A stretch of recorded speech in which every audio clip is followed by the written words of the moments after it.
I'm Alexandra Bracken. I'm the author of Passenger, which is a duology. Wayfarer Book 2 comes out next January. I'm also the author of the Darkest Minds series, which is currently in development to be a major motion picture at Fox. So, thank you. So, I would like our esteemed panelists to please go down the line and introduce themselves, if they don't mind. So if you catch your breath. Yeah, just totally fine. For a second, might take my blazer off. My name is Patrick Ness. I'm the author of, among other things, the Chaos Walking trilogy and A Monster Calls, which opens in select cities on December 23rd and then nationwide on January 10th.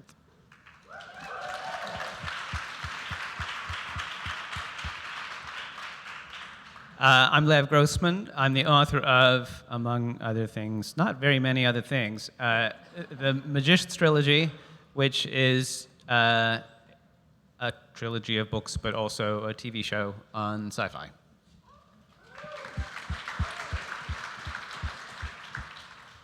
I am Blake Crouch, the author of the Wayward Pines trilogy, which is a series on Fox, and the book Dark Matter, which was just published. Oh, thank you. And a series of novellas that are going to be the show Good Behavior, which will premiere on November 15th on TNT. I'm Sarvenaz Tash. I'm the author of The Geek's Guide to Unrequited Love, which actually takes place at NYCC. And I actually have not had a book adapted to screen yet, but I started out screenwriting, so I kind of have that aspect of things. And also, in a very meta thing, in my book, the reason they're at New York Comic Con is because this comic creator that they're really into is having his book adapted into a movie. So it's very meta being here right now. And I'm Ezekiel Boone, author of The Hatching, which is the first book in a trilogy. Skitter comes out in May. I should probably know when it comes out. And I'm sort of in the middle here where I don't have anything out, but I've got stuff in development. I've got Hatching is in development for TV, and under my real name, I also have another novel in development, also for TV. Great. Thank you guys so much. So the game plan here is I'm going to ask a couple questions, but I want to leave plenty of time for audience questions. So if you have one, be prepared. All right. So to start us off with, I have a general question for you guys. There seems to be kind of two schools of thought when it comes to book-to-film adaptations. One school of thought is that it's a disappointment if the adaptation strays too far from the material in the book.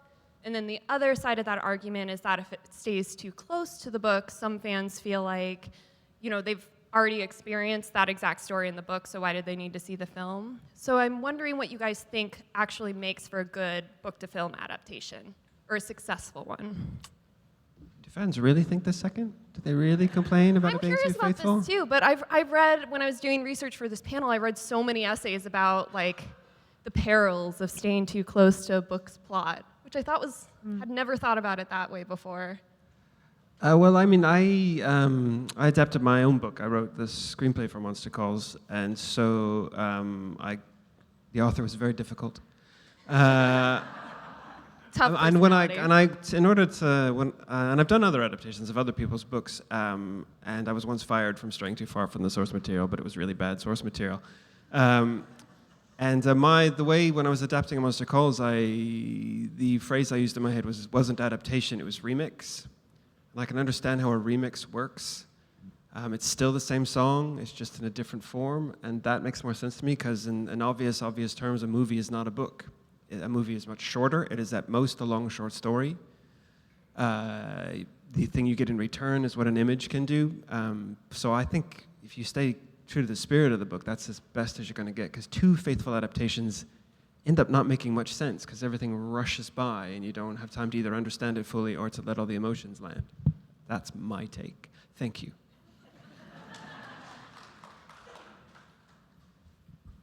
Who else wants to jump in on that one? Feel free. I'll jump in. I think that, for me, I haven't had anything developed into a feature film. My projects have gone to television.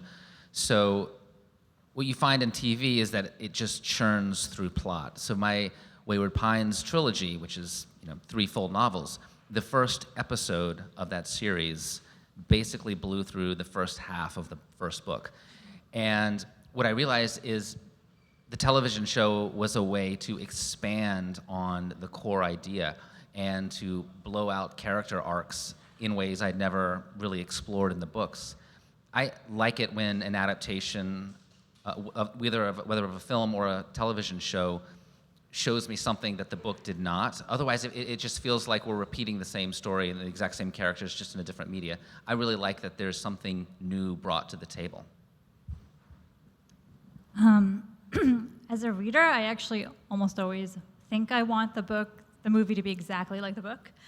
But the truth is, I want it to be like the book in my head, which is never going to work for everybody. There's no way that the movie's ever going to please every fan. The way you picture a character, the way you even picture sequences unfolding, I mean, as good as special effects are, it's never going to quite match your imagination.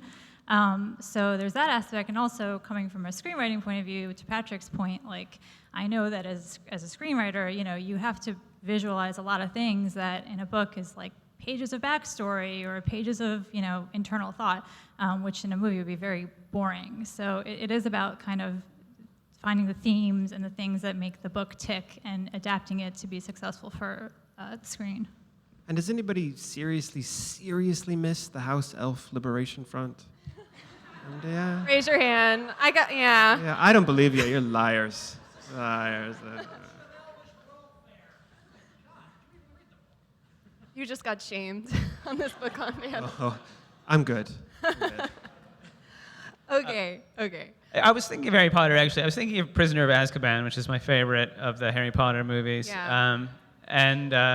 There's that motif, right, where they show the Whomping Willow in the different seasons, which, as far as I can remember, has nothing to do with the book at all. It's just this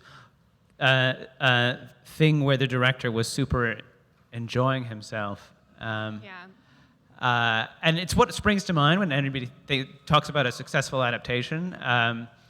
The director really has to get over the book. Like, he and the book went out, they had a great experience, but, you know, it was a great time in both of their lives, but, you know, they've moved on. And, you know, he's in love with something else now. It's this movie.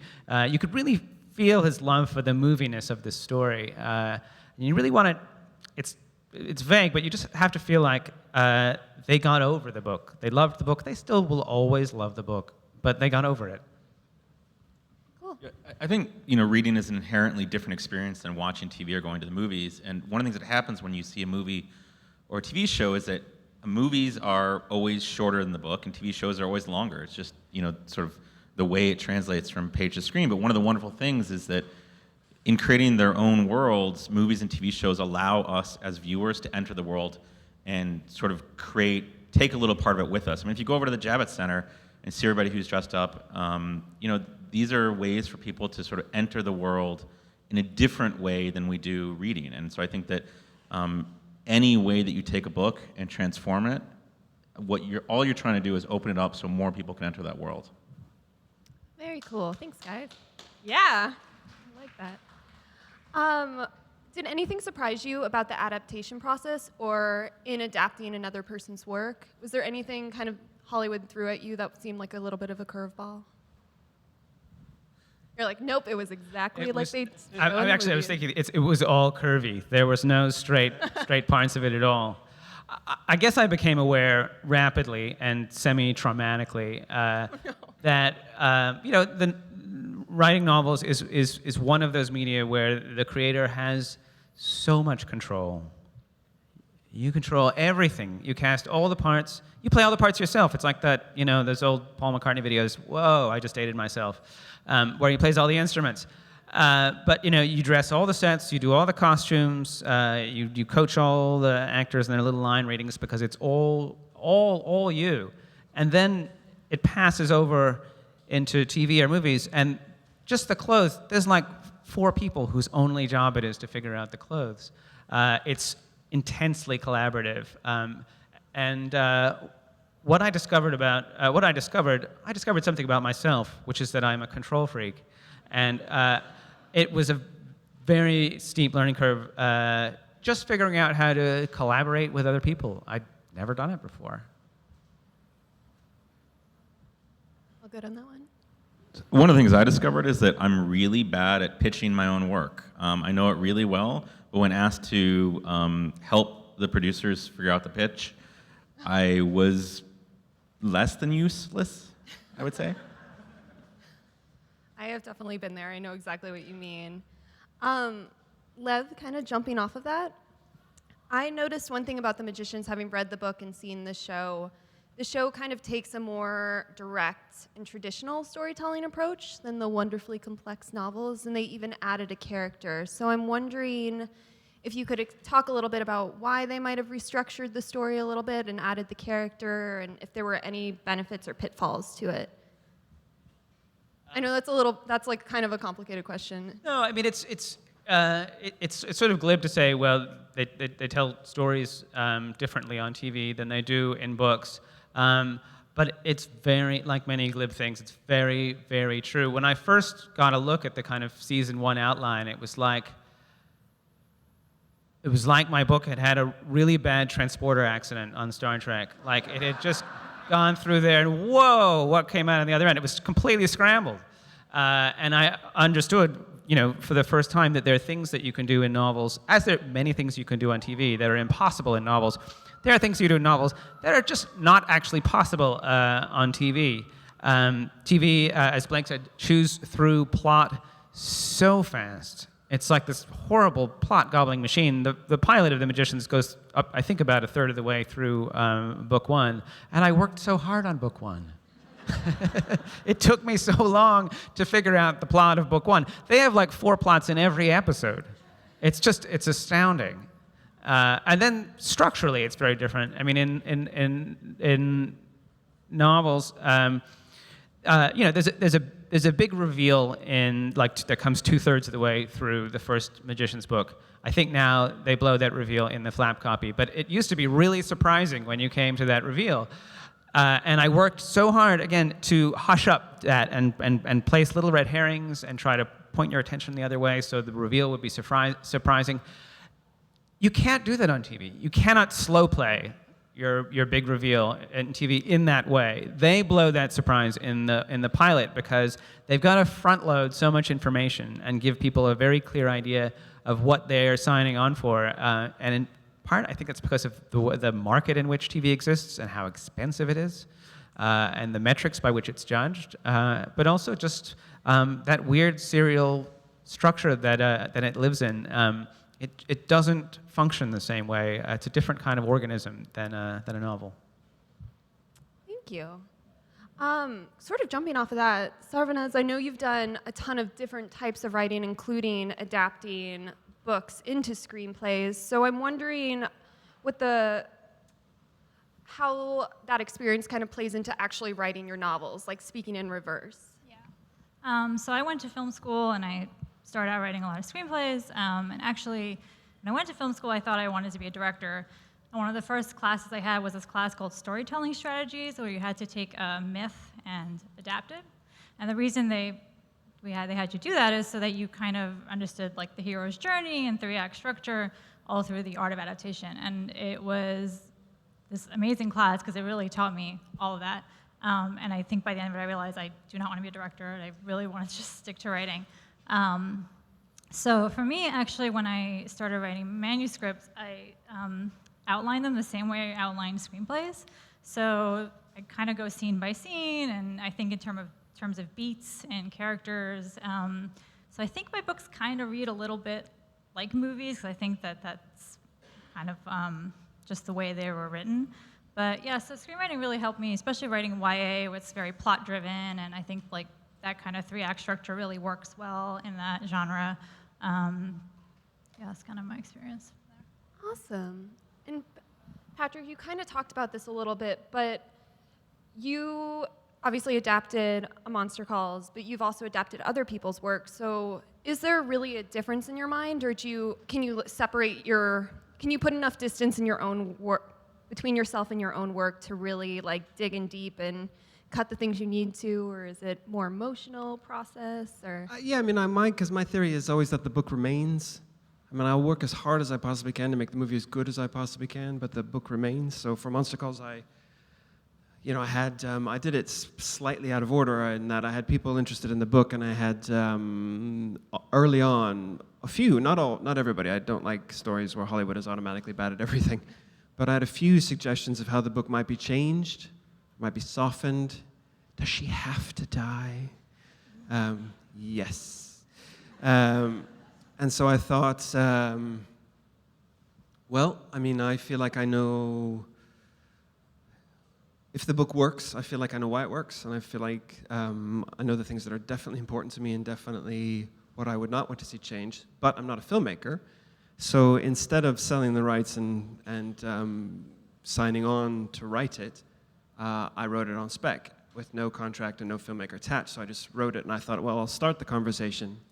Let's see where it goes. It's a risk. Nobody might be interested, but at least I can have begun the discussion to say, these are the things that are important to me. These are the things that I find in the story that I believe in, and see if I can find somebody who responds to that. And very, very luckily, this could have been a terrible decision. I look like a genius in retrospect, but it could have gone really badly. I did find one. I found Bayona, who responded the way I wanted him to respond, and then it becomes what you described. It becomes somebody else is on the project and brings in new ideas, and that's where it becomes really, really interesting, because it's us working towards something. And so it's a little easier to step away when you're collaborating with somebody, especially somebody that you trust and who's bringing really good ideas. So it's a long, long process. You don't just write a script which is then filmed. You just keep writing and keep writing and keep writing. I was still writing in the last week of filming because things change as you shoot, and and actors make decisions that are really interesting. So you sort things out that way. So and I just finished a television series, and the producers, one of the producers, my co-exec producer, kept saying, in TV you never finish, you merely broadcast. And I really understand that idea. You could go on forever. Is this the Doctor Who spinoff Is the Doctor Who series? spinoff? Yeah. I'm very excited about. It was not adapted from a book, so we can't talk about it here. Thank you. But I really get that. You're just constantly working. You're constantly trying to make it better. You're constantly taking chances and seeing what works. Awesome. Thirsty. Blake, now that you've had 2 of your series adapted into television, was there anything you learned in the experience of Wayward Pines being made that you then could bring over to Good Behavior? Did your role change at all between the 2 projects? Well, with Wayward Pines, it was my sort of indoctrination and introduction into film and in television. I think it's a rare thing. Like, everyone who's sitting up here is incredibly fortunate and lucky that their work was ever bought and actually turned into something. There's so many things that are just languishing in Hollywood. So to even get it on the air is such an amazing thing. And I guess what I took for granted going into Wayward Pines is I didn't know what the process was. And then I walked out onto set the first time I went there, and we were shooting in Vancouver up in Canada. And I walked on to the sheriff's office, which was built in such incredible detail, and they had little paintings on the walls that you might never see in the frame, but that our production designer and set deck guy had chosen to put there. And I saw this little snow globe sitting on the desk, which was from the book itself. And I just had that kind of chills down the back of my neck moment, like, oh my God, this is actually happening. And all the people in this whole building, where every time the phone rings, they answer Wayward Pines, because that's the production office. Like, all these people are working so hard to push this one story into being.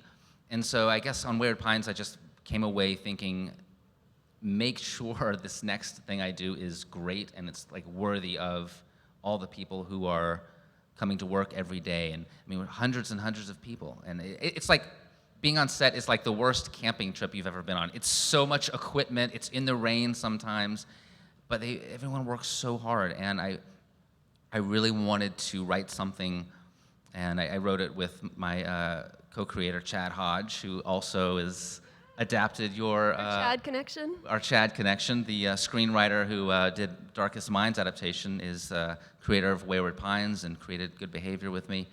And when we set out to do Good Behavior, I wanted to write something that was producible and that was worthy of all of the time and investment these people were putting into bringing this idea to life. Yeah, Chad also has a Broadway show opening at the Holiday Inn. Just a little plug for our friend Chad. Ezekiel, I am like a huge arachnophobe, so I basically read The Hatching like this. It was a special kind of torment because it was such a fast, fun read, and I was terrified the entire time. So I'm wondering, what scenes or what moments in your work are you most excited about seeing adapted, or is it really just a matter of being excited about seeing the characters come to life? Well, I think, one of the things that's really interesting is that when you're sitting alone writing in your room, there's no special effects budget. Like, you can do whatever you want. I mean, I dropped a nuke on page 70. And, when you, I think, Blake was talking about this, a TV production or a movie production, it's tens of millions of dollars and hundreds of people, and there is a limit. And they're thinking, with The Hatching, they're looking at television, and so there's a limit to the special effects budget. And so, one of the things I'm really excited about is I think the book is really fun and really exciting and kind of scary, and it's not cheesy. And so I'm really interested to see what they can do sort of with the spiders that doesn't sort of look like Hollywood from 1970. Because I think part of the fun of any show about monsters, and in some ways, almost everything scary is in some ways a monster, isn't what you see, it's what you don't. And so I'm really sort of excited about that idea of sort of how do they put that menace forward without going a little too far. But that being said, I think that, I'm not sure, somebody mentioned sort of the idea of luck. To get a book published requires a lot of hard work and luck. To get that book then optioned requires a lot of hard work and luck. And at the end of the day, I think, we'd all be lying if we didn't say that really, honestly, as long as it's on TV and the movies, I don't care. I want it to be awesome, but there's so much luck involved that at the end of the day, I want it to be amazing, but I'll take okay. I approve of that attitude. I think that's really the only attitude you can have. But one last question for me, and then I'd like to turn it over to you guys if you have questions. One of the things I'm learning now is that there is sort of an art to managing fan and reader expectations who sometimes feel very passionately and protective of the source material, especially when it comes to casting or plot changes. So I'm wondering, do you guys try to manage those expectations at all, or do you just sort of let them experience it without giving them a heads up about changes or anything like that? Or have you experienced any reader upheaval if something changed? I've got some readers because in Wayward Pines, as I said, the show went through the first 3 books basically in the first season, and a lot of readers were very upset that they would how dare I allow them to continue the story, and someone just must have opened a door and shown me a room full of money. That's the only reason this would potentially ever have been allowed to happen. But I guess I get frustrated because I want to I can only write so many books, and I don't want to write books in the same universe forever. So to the extent that I want this story to continue and to have a life of its own beyond the books, I'm very cool with that, and I try to let my readers know that I'm okay with this. That doesn't mean you have to be okay with it, but as long as I'm okay with it, relax. And it's also, otherwise it feels like you're not giving the material the chance to grow. You can't strangle it before it's born. It's interesting because the sort of supposition behind that question is that it's like that question you get about when writing YA. The question I always get is, do you ever concern yourself about? Do you ever feel like you have to watch yourself because of subject material? And implicit in that question, I think, is an objectionable question, which is if I didn't have strictures, I would just be writing filth and porn for teenagers. And my answer is that it was no. I'm a decent person, and I'm going to write stories that I believe in, and it's kind of hopefully the same is true. Obviously, it doesn't always happen, but hopefully the same is true of an adaptation. If you find people you trust, if you work on it yourself, if you want the book to be, you want the stuff that everyone else wants, and you've really got to go on that. I think you've really got to. If you're not a fan yourself, why are you making it? And so, obviously there are approaches to that. I mean, John le Carré always says, just cash the check and turn your back. And that's one approach, and he's done okay. John le Carré, he's fine, he's doing all right.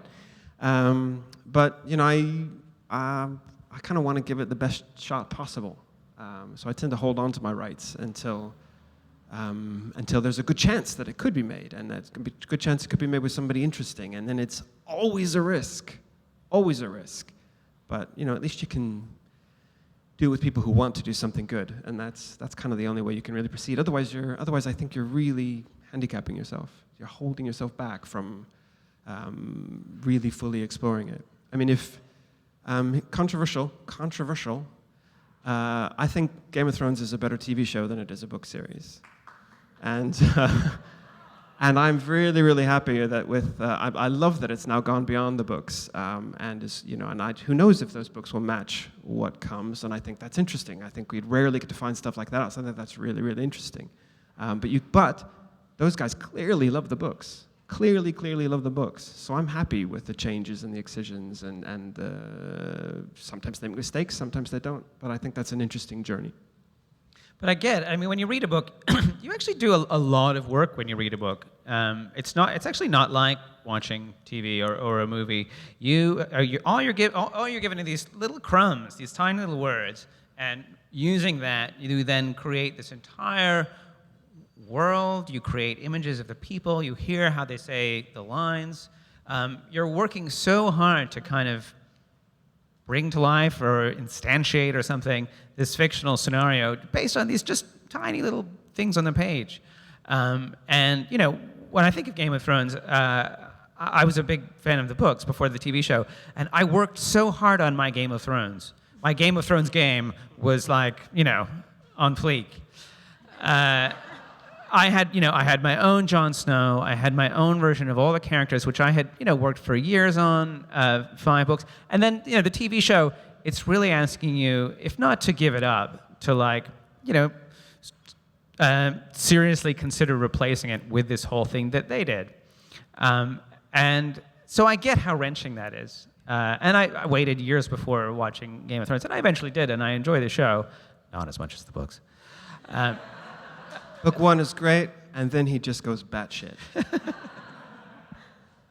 What the hell? But I want to say that I get it. And when the Magicians came on, there was a lot of people pushed back because it does take liberties with the books. And I sort of forgot, because I had known about the liberties that it took for like 2 years while they were working on the show, and I'd forgot how wrenching it was. But I remembered, and I totally empathize. Going off that, when you're the person adapting the work, you also kind of have to insert some of yourself in there. I mean, it's a creative endeavor, and you have to, I guess you were saying like the Game of Thrones creators definitely really love Game of Thrones, and they've changed some of the stuff, but I think that they have definitely inserted themselves, and when you're the one adapting, it's still, you have to feel what you're working on. So whether it's, adding a character, or whether it's even like a line of dialogue, so I think that I just know that aspect of it exists too. But again, as a reader, sometimes I'm still mad when things change. So I think there's always kind of that balance. Yeah, and I think, look, I have 2 books in development, so I don't have a show, so I don't know if they're going to be disappointing yet. But one of the things you do is you choose who to go with, is you try to find somebody who talks about your book in a way that means they get it. It doesn't mean they parrot back to you exactly what you've written, but they understand sort of the general theme and what you're going for. And I think it's a little bit like being a parent. You don't teach your kid what to do in every situation. You teach them sort of your values and your morals, so when they're out in the world, they can make good choices. And those choices sometimes will disappoint you, and sometimes they'll delight you. And I think our hope is that as our books move to the screen, sometimes there'll be things that disappoint, but the hope is that instead of trying to match expectations, we can instead exceed them. And I think it's worth the risk of maybe falling short sometimes or disappointing some fans, in the hope that what you create is something different and equally but differently wonderful than what you've written. What a nice note to end on. So I'd like to turn it over to you guys. If you have questions, I can make my way around with a mic. I'm going to start with you, our very active participant. One of the things I'm curious about is when it does come to the point where somebody has the idea to turn your work into a TV series, or obviously when you guys are pitching it yourselves, is there a difference in what they end up doing that you don't see coming? For example, I mean, I'm a writer myself, and one thing I've always been curious about is if they're coming to you, do they try to make it seem like they're going to be to do a straight retelling of your story? Do they say we'd like to expand? And if that's the case, where do you draw the line, or is there even a line to be drawn? I mean, it's hard because it just depends upon whether you're talking to trustworthy people or not. I know Hollywood gets a huge rap for being filled with untrustworthy people, and that is absolutely true. I mean, generally, the first meeting you have is going to be the best meeting and the best version of what they have to say to you, and it will go downhill from there. But if you know that going in and you just don't trust anyone and you stay skeptical but stay involved and engaged, I think you can set your own expectations. I found that generally, like, the most important thing you can have is kind of just a bullshit detector with people. Are you talking with someone who actually has the connections and has the heat and the access that they say they have? And do you believe them? Do you both want to make the same kind of thing? I think a lot of times on the producer side, they want to work with a writer who buys into the vision that they're pitching, because they don't want to. I mean, it doesn't help anyone to have the author of the source material mad about what's happened and tweeting and Instagramming and Facebooking their vitriol every time the show comes out. That doesn't win for anyone. So I mean, it's like anything in life. It's all about relationships and how you manage them and how you can read people. As a follow-up to that, does it matter to you if somebody comes to you and they want to do an adaptation? Does it matter to you if they personally have seen the work, or does it matter that the person who has sent them has seen your work and knows what exactly it is that they're looking to adapt? I don't know why they'd come to you. That would be the. I mean, it does happen. That would be the most cynical approach if they haven't read you, if they've just seen your sales and want to come. But I mean, I don't know any writer who'd even go with that. And usually, I mean, I'm sure Saraf could probably speak to this too. What they're always looking for is as a take. They call it a take. What is your take on the material? And so you want somebody to say, I see it like this, I see it like this, I see it like this, and that will either sing for you or it'll be completely wrong. And I've had both experiences, and it's interesting. Yeah, I wouldn't trust somebody who came to me without. It's like I've had the same agent since I started out, and she was with me she was with me for many years, where I earned her practically squat. And then as soon as my first book, it was my third book, started to do well, agents came up and started giving me their cards, and I thought, well, if you're only interested in me when I'm successful, why would I trust you? Why would I ever go with you? And so it's kind of the same principle. Why would you go with someone who didn't believe in the material first and was just looking for a buck? So, No, what I meant was basically rhetorical. if the person that they sent to contact knows the material, or does it matter if the person who's actually got the interest? Oh yeah. Yes, it does, I would say, yeah. Okay. I'm just to get some more questions in. I thought I was getting a present, but apparently this is a microphone that can be thrown. So I might actually pass it off like a lady. She was next. She over here. definitely was next. Woo! Can you actually That was hear? exciting. Ooh, that's cool. So I have a question for Patrick Ness. So I am a children's librarian, and Hi. I actually just read A Monster Calls, and I literally finished it in 2 days when we're actually working at the branch, and I was crying and had to go talk to people, so that was kind of weird.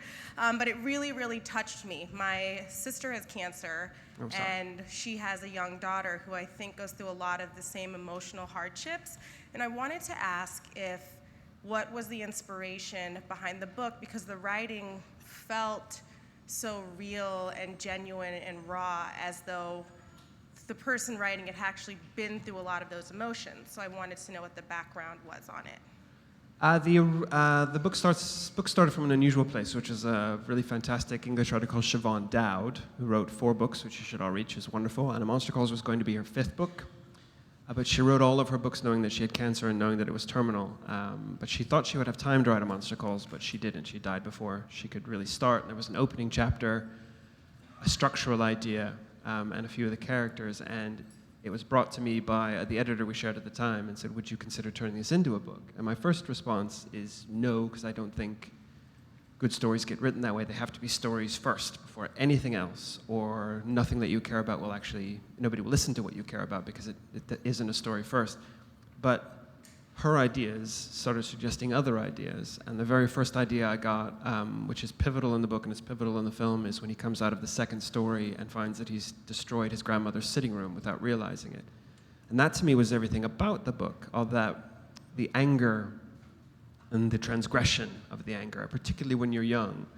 And what was really, I haven't gone through the exact similar experience, and, but my feeling about the book is that it's about loss, but I believe it's more about fear of loss.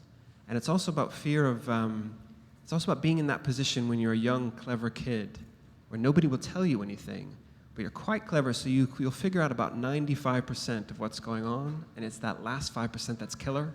It's that last 5% that nobody will fill in. And that's what's destroying him. And I'm also really, really fascinated. My grandmother lived with us at the end of her life, and she had quite severe dementia. And the idea of caregiver burnout is really fascinating to me because it's so human. The horrible, horrible contradiction of loving someone and wanting them to go, and not being able to admit it because that is so shameful. And that's, so I just, as I was writing the book, and I did, the medical research is right, I had oncologists read it and so on, but I just kept thinking, if this isn't hitting hard enough, then it's not true and it's false to him. So it really was just about kind of what I would do with almost any story, just keep pushing and just keep pushing and pushing and pushing. Because I think if you don't feel it, if I don't feel it myself, I can speak for anybody else, if I don't feel it myself, I think it's arrogance to ask my reader to feel something that I haven't. And so I just kept pushing and trying to, I had rules like nobody says I love you in the book. The word cancer is not in the book. It's not in the movie either. There's one comedy hug in the book. There are a few more hugs in the book, but the director's Spanish, lots of hugging. And those, I just kept wanting it to not be easy because that felt like a lie. So that's really, really where I was going with it. And hopefully the same is true of the film. Thank you, though. And sorry about your sister. Good luck.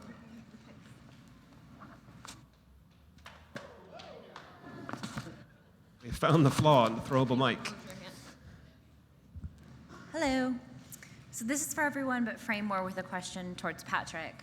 So one of the things with adaptations and recent big commercial success, you'll get Hunger Games or films like that, that the books feature children or Maze Runner, but the characters in the films are older. And I'm thinking a lot about Chaos Walking, and especially the news of possible Daisy Ridley being cast, which is great, but also like 10 years older than the character.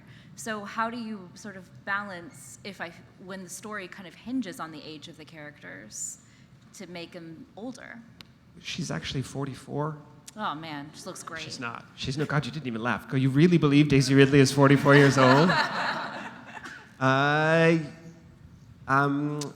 Well, I can answer that two ways. One is I didn't mind so much in Hunger Games. Really didn't mind in Hunger Games. I think anything can be made to work. I think you can have a suspension of disbelief. I can say I've had the other experience, which is that A Monster Calls, the lead actor is 12 years old, and he carries the entire movie. So I know that that's true, and I know that it can work. It does, however, means that we had a 7-month shoot instead of a 3-month shoot because he's in every single scene, and you can't work a child that long, that long of a day, and he's got to go to school and stuff. I mean, it was absolutely right for Monster Calls. I'm sort of okay with it about Chaos Walking. I mean, I really love Daisy Ridley, and I know who they're talking about for Todd, and that could really, really, really work. So, Hint? and I know you've got Nice little absolutely tease there. Absolutely kind of, but I think it's like what we were talking about before. Sometimes you do have to let go because it's a very expensive movie. It's a very, very expensive movie. So sometimes you got to make some compromises to get real benefits elsewhere. Hi. I was wondering, for those of you who have written both book and screenplays, what the writing process is like, if it's different or the same. or more fun, one way or the other? The format is different. It looks different. The screenplay has a lot more blank space on the page, and it's also very, technically you're only supposed to write things in a screenplay that are visual, so, you're not really saying the character's thinking this, the character might be looking off in a distance, but that's about it. A lot of it relies on the actual, what you see on the screen to fill in the rest of it. But like I mentioned before, I think a lot of the principles of writing it are similar, especially if you're writing something that's more like a straight 3-act structure and more of a narrative like that. I tend to outline my screenplays and my manuscripts the same way. I think in scenes and beats, but I do have a little bit more leeway to kind of go off on like backstory and more internal thought when I'm writing a manuscript than a screenplay. A screenplay, you sometimes have to sit and kind of figure out how to make something more visual, and sometimes it takes a little more time, or a little more pacing around my room. I'm actually in the middle of adapting something that I wrote and writing my first screenplay, and it is very much. It's like, when do you get to the part where I spend 8 pages telling you what everybody's thinking? That never happens. And I find there's so much pressure on each detail to express what is going on in people's heads and to create a mood. Just look at the page and it's very sparse. There's little bits of dialogue and little tiny stage directions. And I find there's so much pressure on each one. Novels are just like, bleh, you can just sort of smear it all over the page. Screenplays, everything is so precise. Thank you.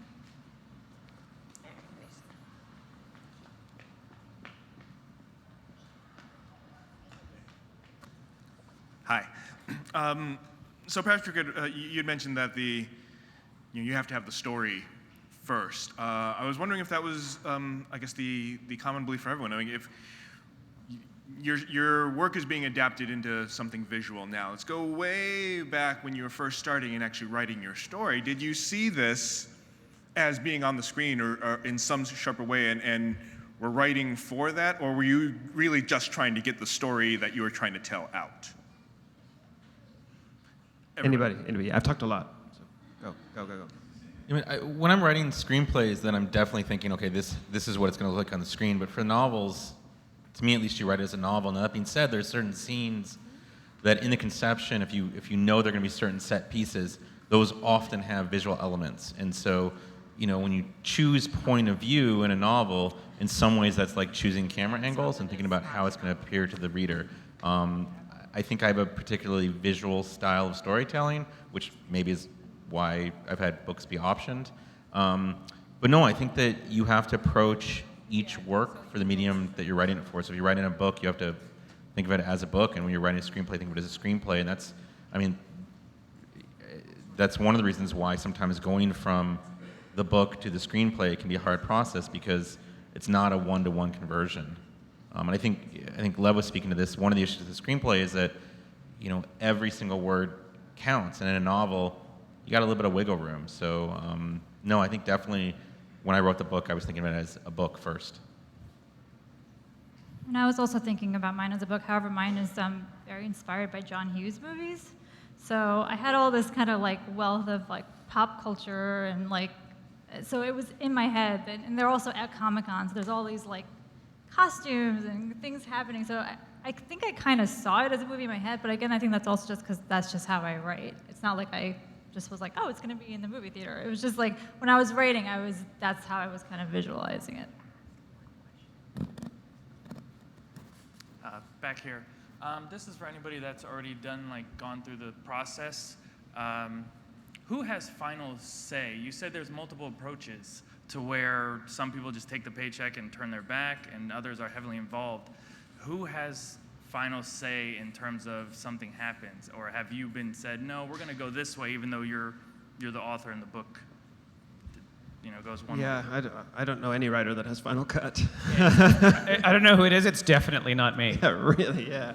But I think if you, I did an adaptation of a book, and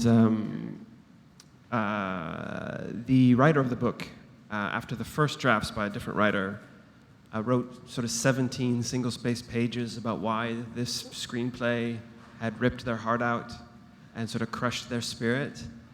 And I thought, on the one hand, I can totally sympathize with that. On the other hand, they're never going to listen to you ever again.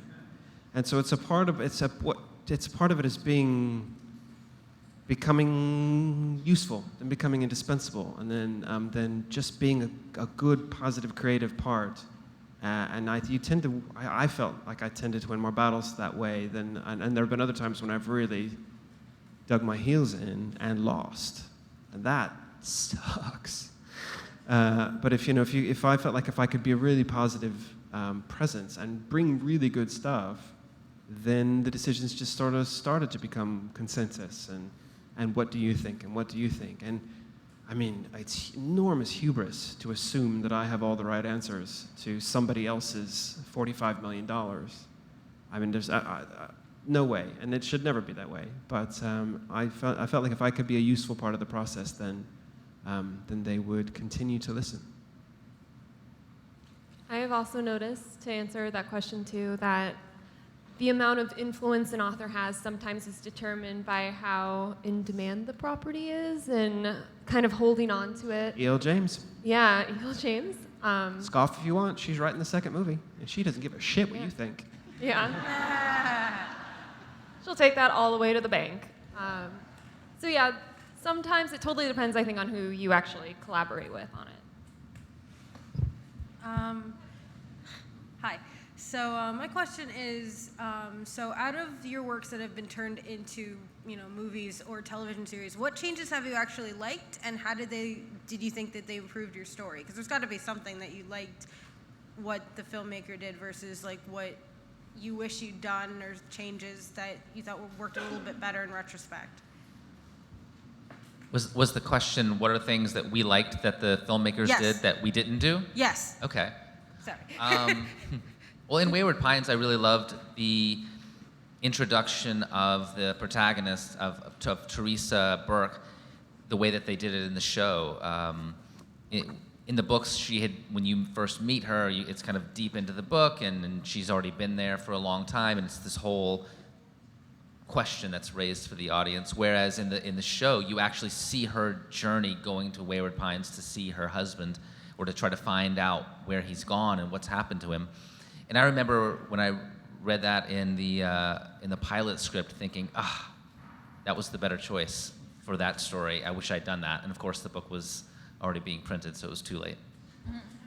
In the Magicians, the main character, Quentin, has a sort of frenemy named Penny, and in the books, Penny is very schlubby, and he sort of exists in part so that there will be somebody in the book who is less sexy than Quentin. By comparison with him, Quentin becomes sexier. Well, when they made the show, they cast a guy to play Penny who is so sexy. I mean, every day he chips away at my hard-won heterosexuality just by looking the way he does. And I didn't get it at all. But now I understand, he's a very strong presence. He's there in part to give Quentin shit. Quentin needs a lot of shit to be given to him, and he's very good at it. It rebalances the ensemble, but actually in a really positive way.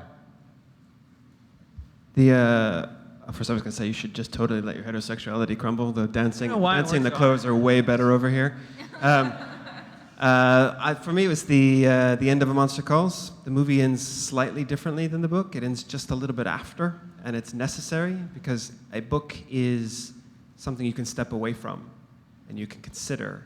And the book ends where it should end. But in a movie, you can't do that. A movie is a single experience that you have to sit all the way through. And we talked about how to end the film. And the director had an idea, and I thought that's absolutely beautiful. It's totally right for the film. So I went back and I planted all kinds of seeds for it. It doesn't change anything. It just it gives a little space to breathe in a really beautiful way. And that was a beautiful, beautiful idea. That's when collaboration is a real joy, because you go, yeah, that's exactly right. That's exactly how it should be. This is for any of you. Where are you? Oh, I'll stand up. Hey. But given that it's often very beneficial for an author when their work is adapted into film or television and brings much wider exposure even to the original source material often, do you find when you're starting a new book there's kind of a pressure to make sure that whatever it is, it's going to be adaptable, basically. My next book is a totally internal gay YA version of Mrs. Dalloway, so I'm going to say no. There's definitely pressure, and you can in no way acknowledge or bow or give a micron to that pressure at all.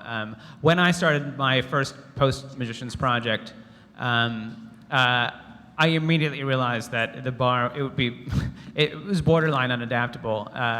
And I just had to have a little moment of mourning for that great blockbuster feature film that was never going to be made. I could hear it just pop like a soap bubble and cease to exist. But you have to let it go, and I let it go. I mean, I think if that's really your goal, you're probably writing screenplays in the first place and not books. As an artist, ultimately at the end of the day, what we want to do is to do exactly what we want to do. It's a really nice bonus if it sells and it gets made, because of course we'd rather have, you want tons of people to see your work.